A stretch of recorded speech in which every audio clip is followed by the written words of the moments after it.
plus de personnes qui rentrent. Donc, merci d'être là.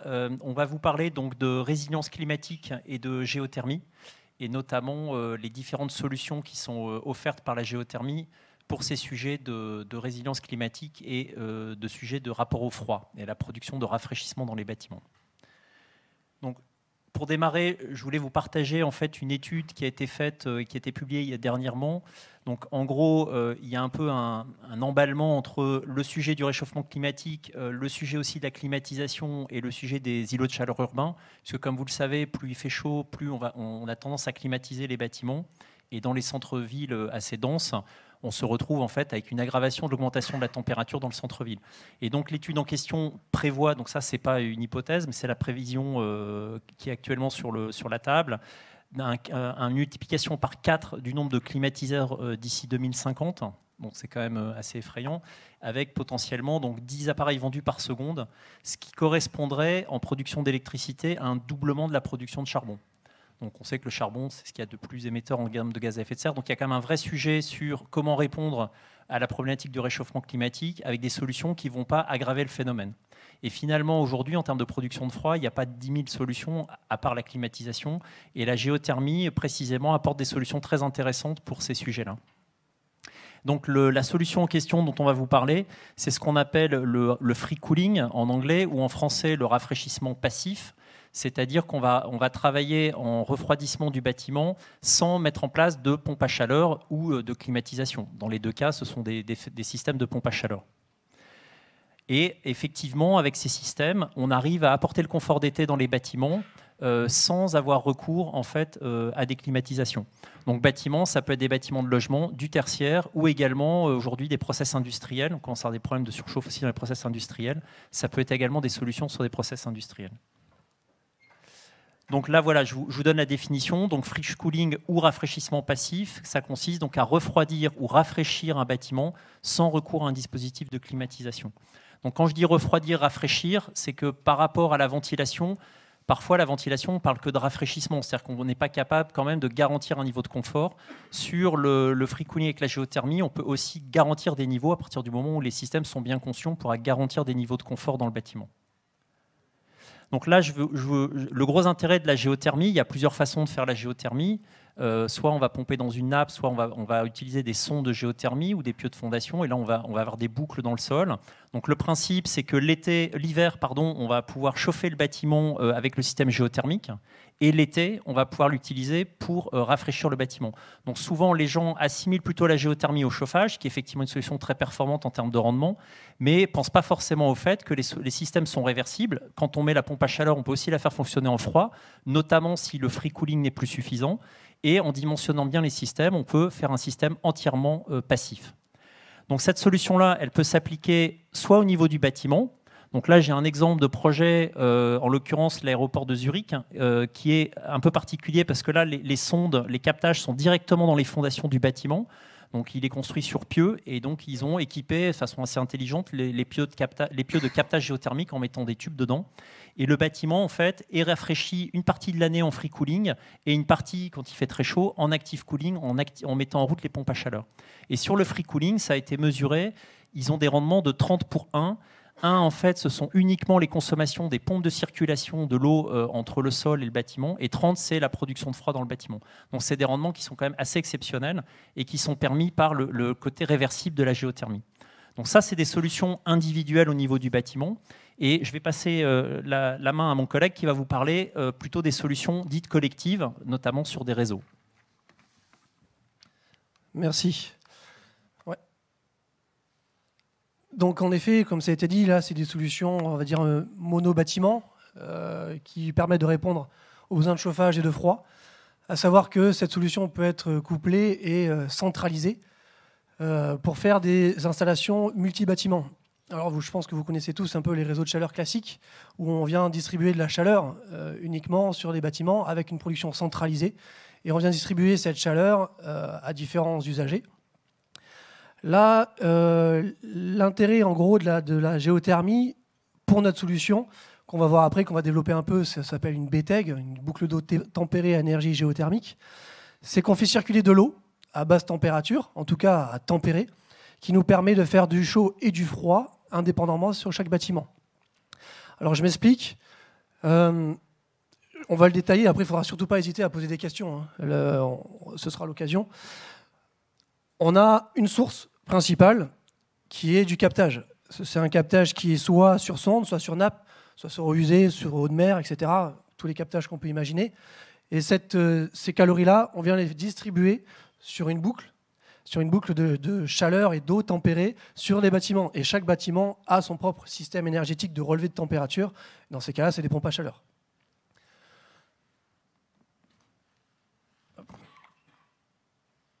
Donc en gros, la BTEG, schématiquement, ça consiste en gros à avoir une sorte de prélèvement d'énergie, donc comme je disais tout à l'heure, soit sur sonde, sur nappe phréatique, sur eau usée, sur mer, ou géostructure, comme l'exemple qui a été évoqué juste avant, sur les reports de Zurich.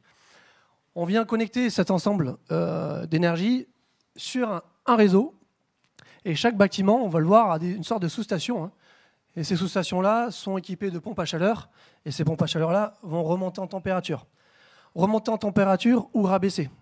Si on prend l'exemple assez précis, on peut dire d'un data center et d'un bureau, il y en a un qui aura besoin de froid et l'autre qui aura besoin de chaud, on va dire en mode standard, hivernal.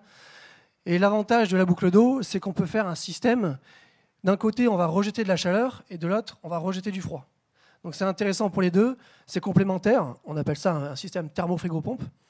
Et c'est tout l'intérêt en fait d'une BTEG, c'est de pouvoir rassembler un ensemble de bâtiments qui a des usages différents et des températures différentes. Justement pour avoir une performance d'installation optimale, mais aussi pour avoir un coût d'investissement minimal. Parce que l'intérêt de mutualiser tous les usages et tous les systèmes différenciés, c'est d'avoir un système de captage qui est le plus faible possible. Parce que ce qui coûte cher en géothermie, je pense que je ne vais pas vous l'apprendre, c'est le captage d'énergie. Et si on arrive à réduire ce captage d'énergie financièrement, il y a un intérêt pour avoir un optimum économique sur l'ensemble du projet. Je sais pas ce que c'est. Voilà. Donc là, on va vous présenter un exemple précis. C'est un retour d'expérience, la commune de La Varenne. Il va vous expliquer après tout à l'heure. On a le responsable de La Varenne qui est ici, de la nouvelle commune d'Orée d'Anjou. Il a été installé un champ de sondes collectif, donc 13 sondes. Donc on est sur des sondes verticales à 200 mètres de profondeur qui viennent alimenter 6 bâtiments communaux. Sur les 6 bâtiments communaux, on a une salle des fêtes, un restaurant, un groupe scolaire, une future bibliothèque, une mairie, une salle communale et un pôle enfance. En gros, ce qu'on peut en retenir de ce réseau, c'est que c'est un réseau qui est assez commun à 80-90% des communes de métropole. Là, la grosse force de la commune, c'est que tous ces bâtiments étaient regroupés géographiquement, en tout cas, et ils avaient un terrain à disposition qui était proche de tous ces bâtiments. Donc il a été étudié plusieurs solutions, et la solution BTEG s'est avérée assez avantageuse pour plusieurs raisons, notamment des usages différenciés, avec un restaurant scolaire qui utilisait le midi, l'école a utilisé tout sauf le midi, entre guillemets. On avait un pôle enfance, une salle le week-end, l'école que la semaine, etc. Donc l'idée, c'est d'avoir, sans rentrer trop dans les détails, pour dimensionner tout système d'énergie, on a besoin de savoir ce qu'est la consommation globale. On appelle ça une courbe monotone des besoins. Et c'est de réduire ces besoins-là pour justement réduire cet impact financier et cet impact aussi technologique. Donc voilà, il n'y a rien de très compliqué finalement. C'est un champ de sonde qui va alimenter plusieurs bâtiments. En gros, là-dessus, ce qu'il faut retenir, c'est qu'on a sur l'installation, maintenant on a un peu plus d'1 an de retour d'expérience au global. Ça nous fait, on a un scope pratiquement à 5, on est entre 4,5 et 5 sur toute l'installation. À savoir que la mairie était équipée par une chaudière fuel en 80-60, en 80 degrés, donc à haute température. Donc c'était quand même pas gagné de pouvoir subvenir à 100% aux besoins. Finalement, ça réussit parce qu'il y a eu quelques améliorations énergétiques en termes de régulation, de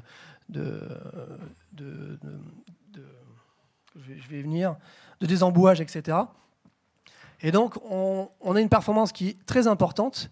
Et si on prend l'exemple de l'école, si on zoome sur l'école, on a un scope qui est entre 7 et 8 parce qu'on est sur du plancher chauffant.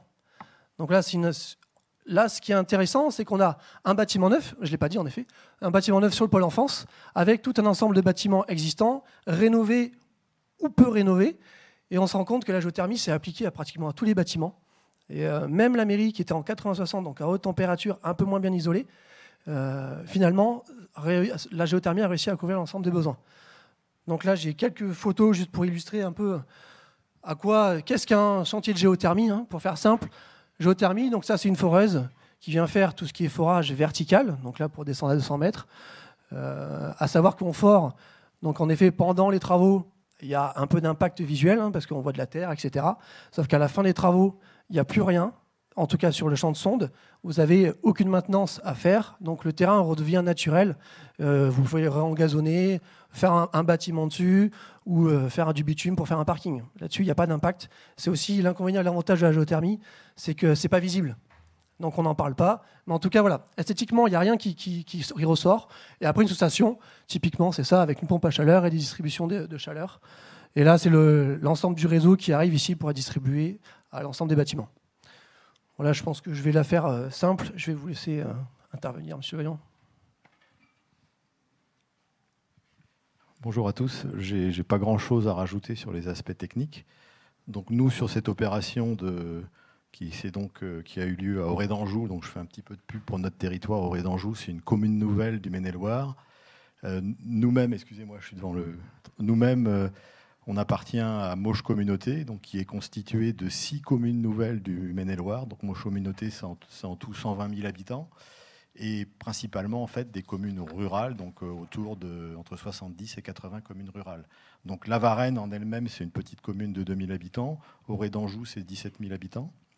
Donc ce qui a séduit les élus, sachant que l'idée initiale, c'était pas de faire de la géothermie pour des bâtiments communaux, c'était plutôt de construire un nouvel équipement public qui était un pôle enfance. Et après, les élus ont eu le réflexe déjà de se poser la question comment est-ce qu'on allait chauffer ce nouveau bâtiment. Et ensuite, par rapport au contexte des bâtiments qu'il y avait autour, plutôt des installations vieillissantes, de se dire est-ce qu'on ne pourrait pas tirer une opportunité de la construction de ce nouveau bâtiment pour dire on a un local suffisamment important dans le bâtiment neuf dans lequel on peut mettre une nouvelle chaufferie. On s'appuie ensuite sur les partenaires qu'on peut avoir au niveau local. Donc là, en l'occurrence, c'était le syndicat d'énergie de Maine-et-Loire qui nous a appuyés par rapport à l'étude de faisabilité. Les élus ont eu un choix entre une solution, je dirais, gaz de base, entre une géothermie classique et enfin la BTEG que M. Ray a décrite. Et je pense qu'effectivement, pour revenir au propos initial, l'aspect confort d'été, je pense que ça a fait partie de l'un des points déterminants vis-à-vis du choix des élus, puisque finalement, la BTEG en elle-même, elle apporte sans surcoût la possibilité de faire ce géocooling. Et du coup, pour les élus, lorsque vous avez un conseil d'école où les parents vous disent il faut mettre de la clim dans les écoles parce qu'il fait trop chaud le mois de juin, là, finalement, on a une réponse qui est intelligente et qui, en plus, s'inscrit dans le plan climat-énergie de notre territoire, avec la volonté, notamment, de développer les énergies renouvelables. Et l'avantage également qu'a également indiqué déjà M. Ray, c'est que finalement, une fois que les installations sont réalisées, je dirais que la prairie qu'il y avait avant les travaux, aujourd'hui, c'est de nouveau une prairie. Et finalement, ce sont vraiment des installations qui passent inaperçues. Donc peut-être même trop inaperçues, puisque les bâtiments ne se rendent pas compte qu'on a développé cette solution. Donc c'est à nous de la promouvoir. Et du coup, nous, on est content d'avoir été un peu précurseurs. Alors c'est peut-être même à l'échelle des Pays de Loire sur cette solution BTEG. Comme le disait M. Ray, les résultats de la première année d'exploitation sur la partie chauffage sont plutôt encourageants. On pensait que la fonction géocooling, à la rentrée, on ne l'aurait pas testé, mais finalement, on a eu une période assez chaude. Et du coup, c'est plutôt positif, non seulement sur le nouveau bâtiment, où à la limite, elle s'impose peut-être moins, puisqu'on a une performance aussi en termes d'isolation qui est meilleure quand il fait chaud, mais on a également eu l'opportunité, sans faire de travaux autres que les travaux de création de la pompe à chaleur, de bénéficier de cette solution au niveau de l'école, pour laquelle on n'a fait finalement aucun travaux d'amélioration énergétique autre, quoi. Et donc on a apporté ce rafraîchissement et on a limité l'augmentation des températures dans les classes. Là, durant cette première semaine de rentrée, on a eu des fortes chaleurs par chez nous. Voilà.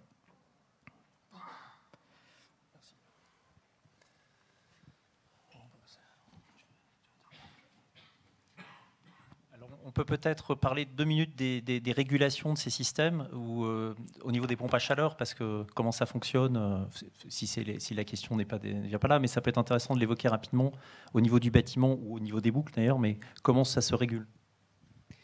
Oui, en fait, la boucle, elle est à basse température, ça c'est très important, c'est-à-dire c'est une boucle qui est à la température de la Terre et qui peut éventuellement monter légèrement. Et donc, on va promener de l'eau dans des tuyaux qui ne sont pas isolés, donc c'est très, très facile à gérer. Et l'intérêt ensuite, c'est qu'avec les pompes à chaleur dans chaque bâtiment, on va en fait soit prélever de la chaleur pour aller chauffer le bâtiment, faire de l'eau chaude, soit, si on a besoin de climatiser, on va pouvoir réinjecter de la chaleur dans la boucle. Donc, ce qui fait qu'on va mutualiser cette chaleur entre les bâtiments, ce qui va permettre d'avoir un bilan qui est très intéressant. Et de plus, quand on est à la température du sol, bien entendu, on peut faire ce qu'on appelle du géocooling, puisque le sol étant entre 10 et 15 degrés, on peut faire du rafraîchissement. Mais ce qu'il faut retenir, c'est que c'est une option, le rafraîchissement qui donne des performances exceptionnelles, mais même si on fait de la climatisation active, ce qui peut être le cas dans des bureaux, par exemple, où il n'est pas suffisant de faire du géocooling, on aura des performances très intéressante également, puisque la pompe à chaleur va réinjecter de la chaleur à très basse température, donc elle va avoir des performances très intéressantes, à contrario d'une pompe à chaleur d'un climatiseur classique, qui lui va réinjecter la chaleur dans l'air, et donc quand il y a besoin de climatiser, l'air est chaud, donc la machine n'a pas de bonne performance. Alors que quand on le fait avec de la géothermie et du géocooling, enfin avec une boucle à la température de la Terre, on a également des performances très intéressantes. Donc si par exemple vous êtes en train de faire de l'eau chaude en même temps que vous êtes obligé de climatiser, vous avez un bilan qui est excellent, puisque vous êtes en même temps la chaleur chaude, vous la valorisez, et le froid, vous le valorisez pour la clim. Donc ça donne des performances. Alors s'il y en a qui parlent de coefficient de performance, là, un coefficient de performance pour le chaud d'une machine classique en géothermie, ils ont entre 4 et 5. C'est pour 1 kW consommé électrique, j'en produis 4 ou 5 chauds. Donc, dans le même temps, si je fais du froid actif, eh bien, je vais avoir une performance de 1 consommé pour 5 chauds produits et 4 froids produits. Donc, ça veut dire 1 pour 9. Donc, c'est très, très intéressant. Et ça donne une perspective d'exploitation des bâtiments qui est, pour l'avenir, très, très encourageante, quoi. Je pense que ce sont des choix, c'est des bons choix pour l'avenir. Donc, on investit. Malheureusement pour nous, les gens du métier, on ne voit pas cet investissement à la fin. Il faut mettre des drapeaux, je pense. Mais l'intérêt, c'est qu'on ne voit rien et qu'il n'y a aucune nuisance, ni sonore, ni visuelle. Ce qui est aujourd'hui quand même dans des... Alors ici, on voit qu'il y a de la nature, mais parfois, il peut y avoir des bâtiments qui sont assez proches les uns des autres. Et on sait que ça peut être, comme l'a dit Jean-Philippe tout à l'heure, voilà, ça peut être une problématique. Voilà. On vous écoute.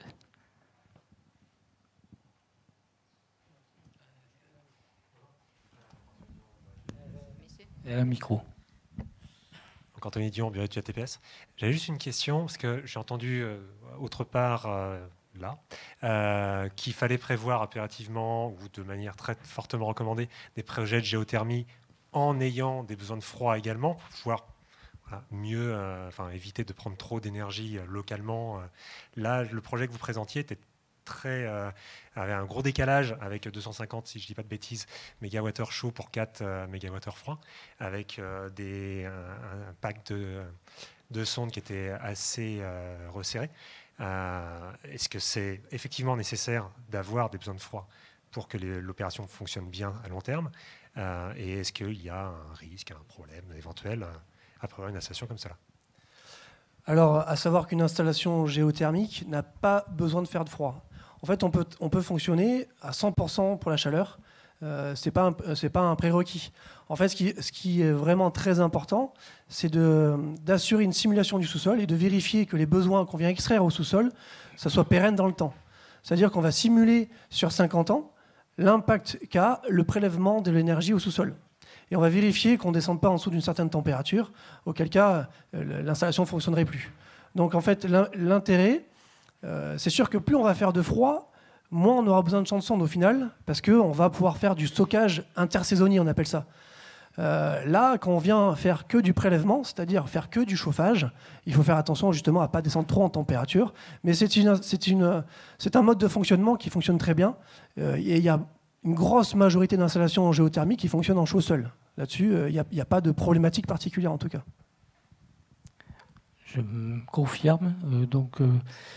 Le maçon, nous sommes un fabricant de pompes à chaleur géothermique depuis 1975. Donc, nous avons des installations uniquement chaud, donc production de chaud, qui fonctionnent toujours aussi bien. Et on remplace les machines au bout d'un peu plus de 30 ans.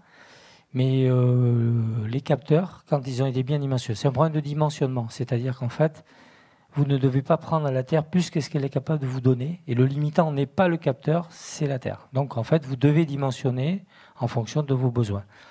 Le fait de faire du froid peut venir complémenter, mais vous pouvez tout à fait construire, définir un capteur de façon à ce qu'il ne s'appauvrisse pas. Peut-être pour compléter ou conclure, c'est qu'un sujet de nombre de sondes en fait. En fonction de votre besoin, vous en mettez plus ou moins. Donc après, le calcul vous dira exactement quel est le nombre approprié par rapport à la typologie de votre besoin. Mais il n'y a pas un sujet de limite, c'est juste la taille du capteur qui va être différente.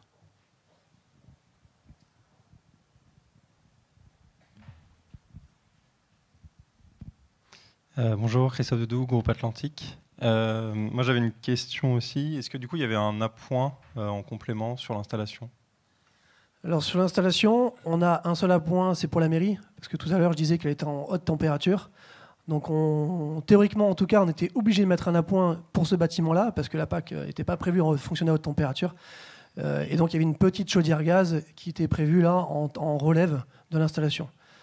Mais elle n'a pas tourné de l'année pour l'instant, donc c'est plutôt positif dans un sens énergétiquement parlant. C'est peut-être dommage de mettre en place une chaudière qui n'a pas fonctionné, mais en tout cas, elle sert de secours et on en avait besoin. Mais voilà.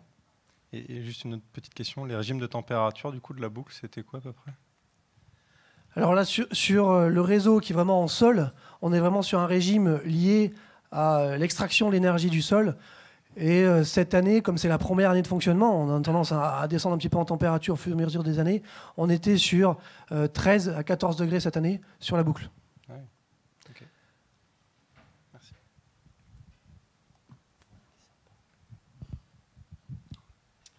Bonjour. Je voudrais savoir si c'est une boucle ouverte ou c'est une boucle fermée. Parce que vous parliez d'eau, c'est pas du glycol du coup. Alors, c'est une boucle fermée. C'est une boucle fermée et elle est glycolée, celle-là.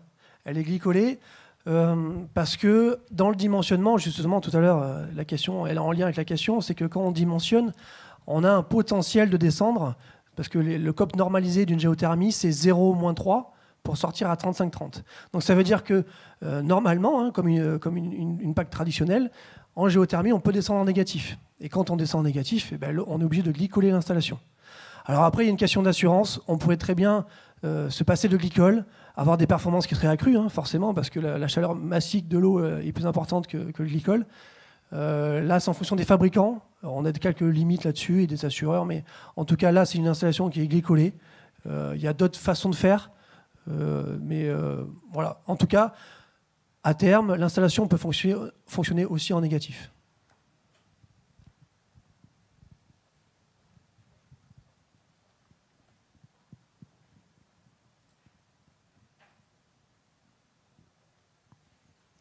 Est-ce qu'il y a d'autres questions peut-être plus générales sur la géothermie puisqu'on est là, il faut en profiter, je ne sais pas. Bonjour. Moi, j'aurais une question. Là, je vois bien l'avantage de la boucle d'eau tempérée quand on a des demandes en chaud et en froid en parallèle.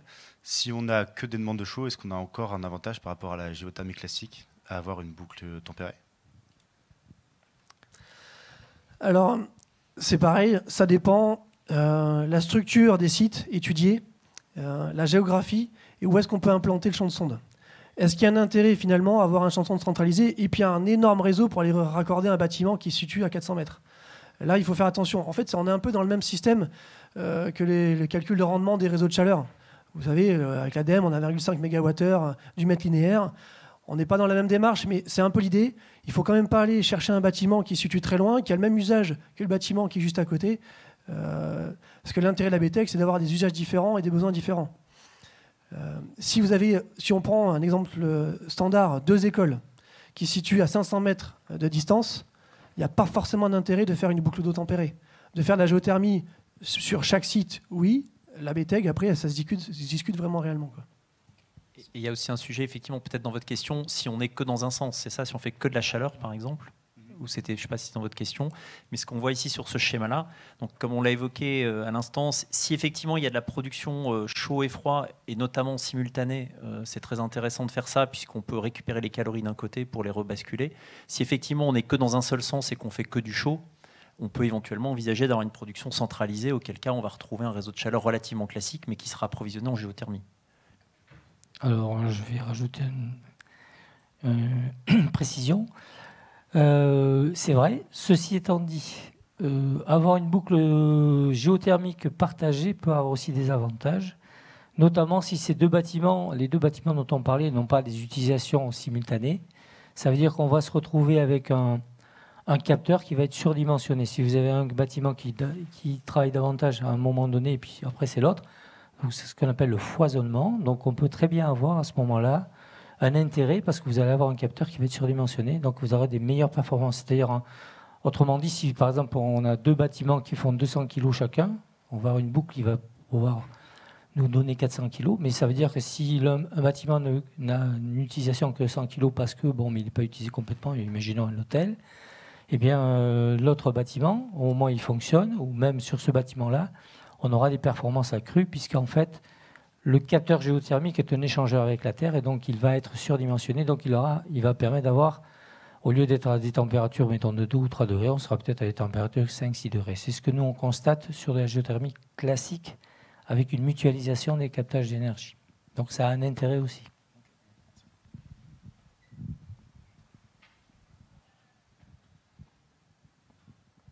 Juste pour compléter, on n'a pas évoqué, mais la géothermie aussi souffre de quelques petits a priori, notamment au niveau du financement et l'investissement. C'est vrai qu'on n'en a pas forcément parlé ici, à savoir quand même qu'il y a des leviers importants de subventions, notamment liés à l'ADEME, aux syndicats divers et variés, au fonds FEDER, etc. Donc il y a beaucoup de sujets et de potentiel de subventions sur des installations qui fait que financièrement, vous allez avoir une installation en géothermie qui va être rentable très très rapidement. Donc il ne faut pas se dire, en tout cas pour les confrères BE, que l'installation en géothermie va être trop chère, donc du coup on l'écarte assez vite. Ça a été le cas il y a quelques années. Là, il faut vraiment se poser la question, parce que je vous assure qu'avec le fonds chaleur et d'autres potentielles subventions, il y a un intérêt financier assez rapide sur tout type d'installation en géothermie, surtout en Pays de Loire, parce qu'il y a beaucoup il y a les syndicats d'énergie qui portent les projets et tout ce qui est contrat d'objectifs territoriaux, les COTER, etc. Même si l'installation est plus petite que les 25 MWh prévus au fonds chaleur, mais vous avez quand même un potentiel de subvention. Donc c'est vraiment à ne pas négliger ce potentiel d'investissement qui est finalement un faux frein maintenant. Et également en complément, il y a également des subventions sur les études. Donc si vous voulez étudier des projets, il y a des subventions qui financent entre 50 à 70% des études. Donc ça vaut aussi la peine de faire au moins une faisabilité pour voir l'intérêt de la solution, ou d'autres, mais en tout cas celle-là, sur vos projets. Oui, bonjour, excusez-moi, je voulais savoir, retour sur investissement en prenant en compte l'exploitation de ce genre de structure. Alors, l'avantage du projet qu'on faisait référence, l'avantage ou l'inconvénient, pour moi c'était un avantage, c'est qu'on était sur un réseau gaz propane de ville.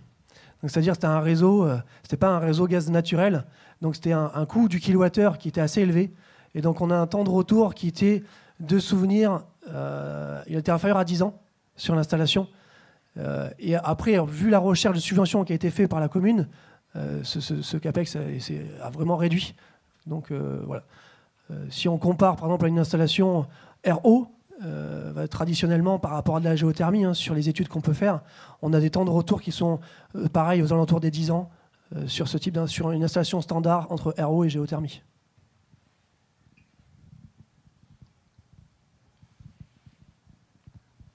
Alors, ce qui peut être aussi intéressant, c'est que si vous faites une géothermie au départ pour faire que du chaud, vous pouvez tout à fait ensuite la faire évoluer vers la production de froid de manière très simple et très facile.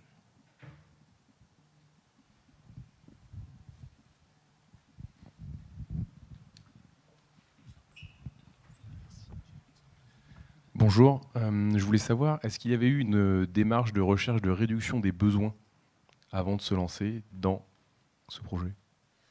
Alors oui, la réduction des besoins, la démarche de réduction des besoins est nécessaire, obligatoire.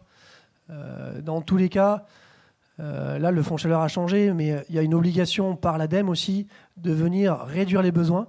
Parce qu'avant tout, la géothermie, c'est une énergie renouvelable, propre, locale. Mais ce n'est pas une énergie apparentée, par exemple, à une chaudière fuel ou gaz, etc. Dans le sens où c'est une énergie vertueuse qui va dans des bâtiments qui ont une tendance à avoir une empreinte environnementale faible aussi. Donc l'idée, ce n'est pas de mettre la puissance maximale pour avoir un investissement colossal, c'est de réduire les besoins, comme dans tout système. On vient d'abord voir la boîte, qu'est-ce qu'on peut faire pour l'améliorer, l'isoler, la régulation, réduire les lois d'eau, pour ensuite avoir une installation la plus faible possible en termes d'investissement. Mais oui, la démarche était là. Par exemple, si je prends le restaurant scolaire et la salle des fêtes, elle était sur des ventiloconvecteurs en simple flux avec de l'amener d'air neuf direct, réchauffé comme ça. Et on est passé sur un système double flux. Donc on a gagné pratiquement 80% de consommation sur l'installation juste en changeant de système. Voilà, il y a la future bibliothèque qui avait été isolée par l'extérieur. Donc il y a eu des travaux qui ont été faits en amont du projet. C'est pour ça qu'il a pu être fait. Ça n'a pas été fait pour le projet, mais ça a été fait en amont et certains ont été faits pour le projet.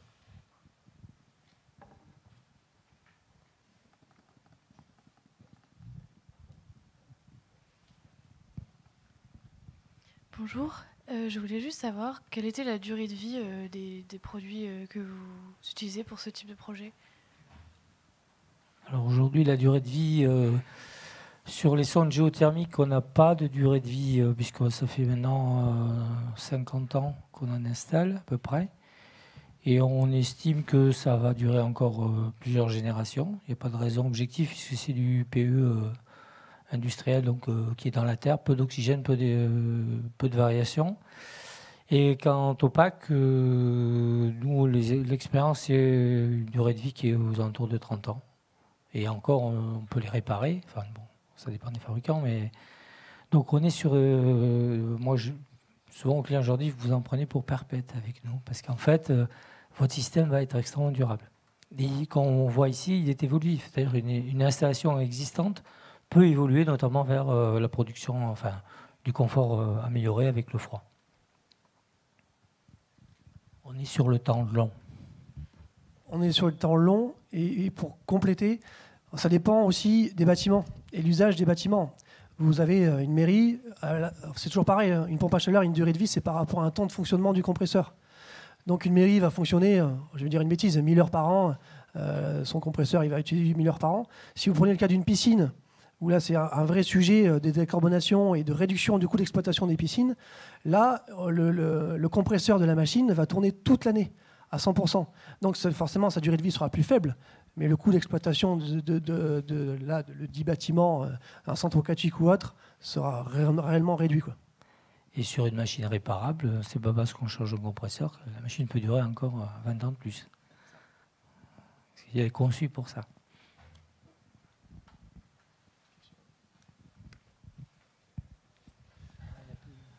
Oui, bonjour. Justement, sur le cas des piscines, le fait que ça tourne continuellement, si on envisage une piscine sur champ de sonde, quel est l'impact sur le dimensionnement du champ de sonde?